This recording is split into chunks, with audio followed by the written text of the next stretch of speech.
था 26 नवंबर 2008 जब मुंबई में अटैक हुआ था, टेरर अटैक। आज भी 26 नवंबर है, 26/11 है, 2025 है, बट मैं इस 26/11 को भी एक ब्लैक डे मानता हूं इंडियन क्रिकेट के लिए। पिछले साल न्यूजीलैंड हमें 3-0 हरा गया, व्हाइट वॉश कर गया। आज साउथ अफ्रीका 2 मैच की सीरीज 2-0 से जीता है और अब मार्जिन देखिए, 408 रनों से उन्होंने इंडिया को हराया, 408 रन से। कहीं ना कहीं आपको यह मानना होगा कि इंडिया का अपने घर पर वर्चस्व, डोमिनेंस खत्म हो गई। कई सवाल हैं इस हार के पीछे। अब मैं मैच रिपोर्ट में आपको क्या बताऊं किसने क्या किया, क्या नहीं किया। 140 रन पर इंडिया ऑल आउट हुआ है। पूरी सीरीज में इंडिया ने 201 बार बनाया है और पूरी सीरीज में इंडिया की तरफ से सिर्फ 2 ऐसे बल्लेबाज हैं जिन्होंने हाफ सेंचुरीज की हैं। इंडिया में रनों की खान होती थी। इंडिया में बल्लेबाज 550-600 रन बनाते थे इंडिया के। यहां पर आप हाल देख लीजिए और सामने वाली टीमें देखिए किस तरह आई हैं। सवाल यह है कि क्या सिर्फ एक शुभमन गिल के ना होने से भारत ये सीरीज हारा है, या हम इस बहाने के पीछे छिप सकते हैं? इस हार के जिम्मेदार क्या सिर्फ कोच गौतम गंभीर हैं, और सिर्फ गौतम गंभीर को टारगेट करके क्या बाकी खिलाड़ियों को भी पर्दे के पीछे छिपा के रख रहे हैं? सवाल बड़ा यह भी है कि यहां से इंडिया की टेस्ट क्रिकेट का क्या फ्यूचर है। मैं नियर फ्यूचर की बात कर रहा हूं, मैं कोई 20 साल, 40 साल, 50 साल की बात नहीं कर रहा, 1 साल, 2 साल।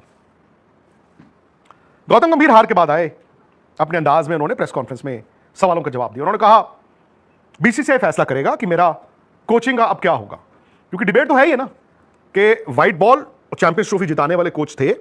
इंग्लैंड जाके टेस्ट मैच 2-2 भी ड्रॉ हुए, लेकिन ये जो होम मैचेस हैं यार, ये तो भाई आप बताइए, 3 पिछले साल न्यूजीलैंड से हार गए, 2 ये हार गए, और पिछले 7 घर पे टेस्ट मैचों में 5 उनकी कोचिंग में टीम हारी है। कहीं ना कहीं कुछ ना कुछ तो गलत है। खैर, उन्होंने कहा कि भाई बोर्ड फैसला लेगा, बट मैं वही हूं जिसने चैंपियंस ट्रॉफी जिताया था, जिसने इंग्लैंड में सीरीज 2-2 ड्रॉ की थी और जिसने एशिया कप भी जिताया था। I agree with him, I agree with him. England तो कमाल था भाई, चैंपियंस ट्रॉफी भी कमाल था। एशिया कप में मैं फिर मानता हूं कि आपको लंगड़ी टांगी खेलनी होती है एशिया में।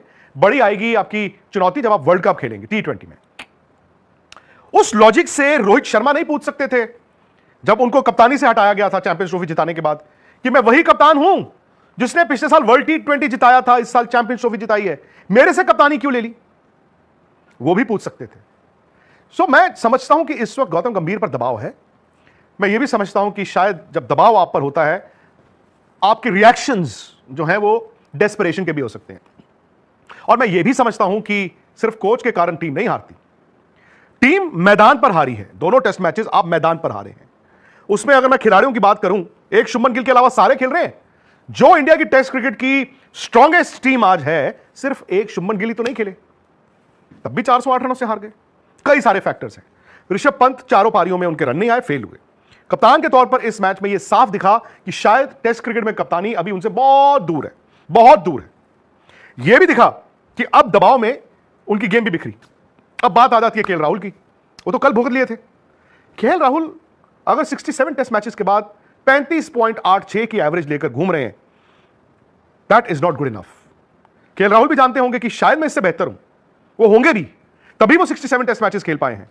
तभी इंडिया के क्रिकेट इतिहास में किसी ने इतने टेस्ट मैचेस नहीं खेले एक बैट्समैन ने, और इतने कम रन बनाए हों। उनमें कुछ दिखता होगा, लेकिन आज अगर आप 33-34 साल की उम्र में यह कहें कि पोटेंशियल है, तो मुझे नहीं पता इसको आप क्रिकेट में कैसे देखते हैं। He will also be very disappointed. भाई उन्होंने अभी वेस्ट इंडीज को भी 100 मारा था, इंग्लैंड में रन बना के आए थे, बट बात वही आ जाती है कि जब 12 महीने पहले उनकी एवरेज 34 पॉइंट कुछ थी, तो अब 35 पॉइंट कुछ ही तो हुई है। इतना खेलने के बाद क्या वो दबाव में ही बैटिंग करते रहेंगे? यशस्वी जायसवाल आपके नो डाउट इस दौर के ब्राइटेस्ट यंग प्लेयर हैं, जिसने हर जगह रन बनाए हैं। इस सीरीज में उन्होंने 150 बनाया बस, और 3 पारियों में उन्होंने रन नहीं बनाए। तो यशस्वी जायसवाल भी झांक के देखेंगे कि यार मुझे क्या हुआ, मुझे वो जो लेफ्ट आर्म फास्ट बॉलर वाली दिक्कत है उससे निजात कैसे पानी है, स्पिनर के खिलाफ मुझे क्या अप्रोच रखनी है। अटैकिंग प्लेयर है, बट जायसवाल से भी बहुत उम्मीद है। ये हैं आपके 3 तजुर्बे वाले बैट्समैन। लेकिन अगर आप मुझसे ये कहते 1 साल पहले, जब विराट कोहली और रोहित शर्मा को सबने कहा हटा दो टेस्ट क्रिकेट से, नहीं चाहिए, और आप मुझे ये कहते कि भारत की टेस्ट बैटिंग में एज बैट्समैन साई सुदर्शन, ध्रुव जुरैल और नीतीश कुमार रेड्डी खेलेंगे, मुझे यकीन नहीं आता।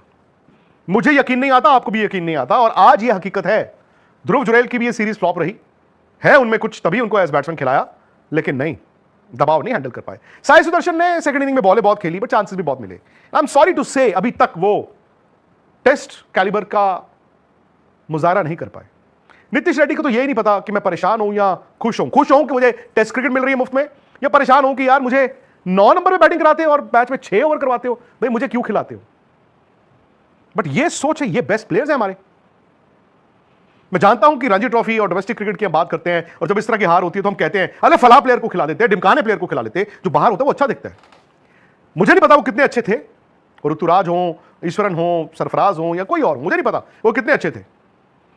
बट यार एक बात तो तय है कि हमने मीडियोक्रिटी को, साधारण खेल को रिवॉर्ड करते करते हीरो बना दिया। हमें लगता है एक मीडियोकर प्लेयर जो है वो हीरो है हमारा, और मीडियोकर प्लेयर कहता है मैं मीडियोकर क्यों रहूं, साधारण क्यों रहूं, वो पुअर हो जाता है। हम उतने में खुश हैं, हम उतने में खुश हो जाते हैं मेरा पुअर प्लेयर तेरे पुअर प्लेयर से थोड़ा सा बेहतर है, लड़ते हैं हम। यह भांडा फूटना था, यह मटकी फूटनी थी, क्योंकि मुझे ऐसा लगा कि हमने ना टेस्ट क्रिकेट को थोड़ा सा हलवा मान लिया, हमने उसको भी T20 की तरह बना दिया। वो गलत है।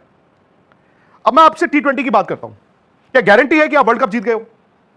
अब मैं जो टेस्ट क्रिकेट की आपकी चॉइसेस की बात करता हूं कि आपने 9 नंबर तक बैटिंग चाहिए, ऑलराउंडर्स ही चाहिए, स्पेशलिस्ट को आपने हटा दिया, वो चीज आप T20 और वनडे में भी कर रहे हो। मुझे नहीं मालूम कि आज ये बात करनी चाहिए कि नहीं करनी चाहिए। आपकी वनडे की टीम बनी, एक प्लेयर है संजू सैमसन, उनको आपने बैट्समैन के तौर पर वनडे टीम में नहीं रखा। आपने केएल राहुल विकेट कीपर कप्तान, Rishabh Pant wicket keeper batsman, और ध्रुव जरेल को भी रखा है, वो भी विकेट कीपर बैट्समैन है, सो मैं भी एज बैट्समैन रखा है। लेकिन एक बात बताइए यार, रिंकू सिंह और संजू सैमसन नहीं पूछेंगे कि हम नहीं हो सकते थे? और ये वही संजू सैमसन है बाय द वे जो T20 में आपकी ओपन करते थे।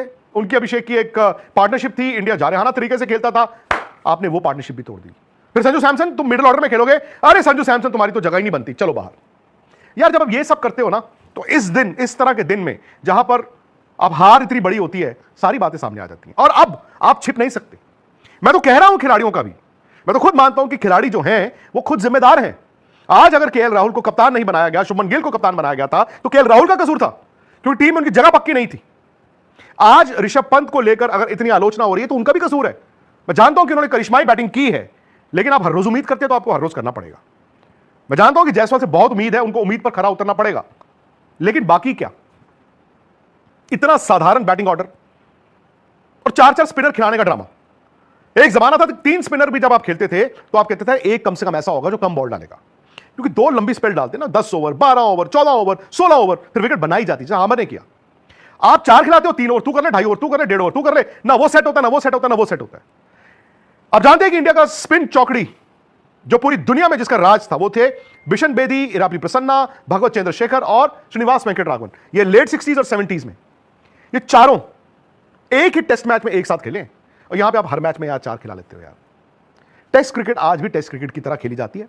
मुझे नहीं पता आने वाले जमाने में भारत कहां से प्लेयर्स प्रोड्यूस करेगा, उनको क्या कॉन्फिडेंस देगा, क्या हौसला देगा, लेकिन यह तय है कि जब गौतम आए थे उनको विरासत में अच्छी टीम मिली थी। अश्विन में कितने मैच थे, कितने साल थे, मुझे नहीं पता।